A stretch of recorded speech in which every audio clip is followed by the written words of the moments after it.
guys, my name is Jules de Gasperis.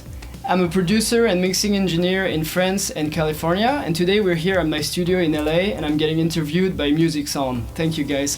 Which one first, EQ or compression, and why?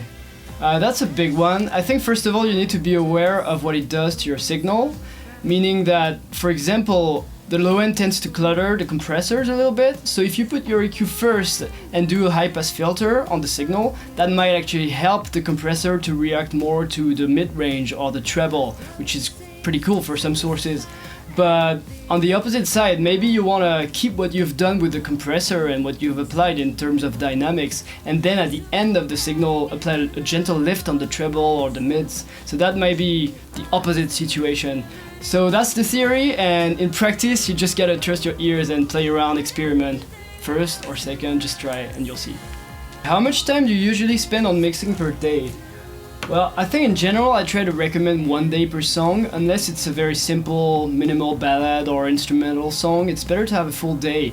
And if it gets past that, you start to be too perfectionist and you start to tweak things too much. So it's better sometimes to move faster. And even during that day, I tend to do the first like 70% of the mix pretty quick and really go for it and dial most of the tones. And then in the 30% left, I try to spend more time like dialing the details and stuff like that. But yeah, a day per song is pretty good in general.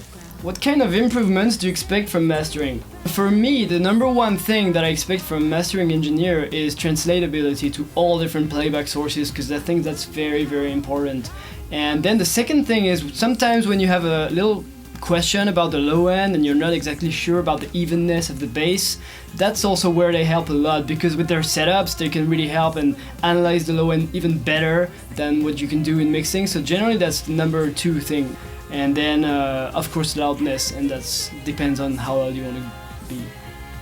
How to tell if the vocal's over-compressed? Sometimes the attacks of the notes get really harsh and you get those peaks and those really sharp transients, you know, at first when the vocalist goes for it, and then just after that the signal's kind of squashed. So you get those peaks at the attacks and then like a squash signal, and that's a result of maybe a compressor that was weirdly set with a kind of medium attack or not too fast so that some transients can pass and go through it, and then it's kind of squashed. So that's one way to tell. Or sometimes the vocal gets actually more distance because the attack of the compressor is at the minimum, so it's kind of like squashing those and shaving those transients. So that's another way.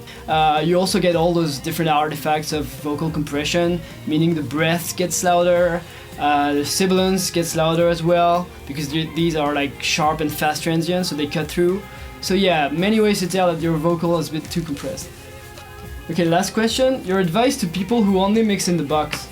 That's interesting. I've personally noticed a little difference between in the box and with a summing mixer or an analog console in terms of the depth and the width, so the three-dimensional aspect of mixing. So my advice would be to focus even more on separating instruments, or LCR mixing for those who know, which is like hard pan left, hard pan right, and in the center, so you get those three spaces. So since it's even harder to create depth and width in the box, I'd say really don't rely on like a plugin like an imager or something to expand your width, but really rely on your craft and EQing, compression, the very fundamental things of mixing, and rely on those to even like put more emphasis on separation and width and depth, because that's something that's gonna be lacking in the box to me. Okay, so that was it. Thank you so much, Musixon, for the questions. I was glad to reply today, and feel free to ask if you have any other mixing questions. I'll be really happy to answer. Thanks guys, take care.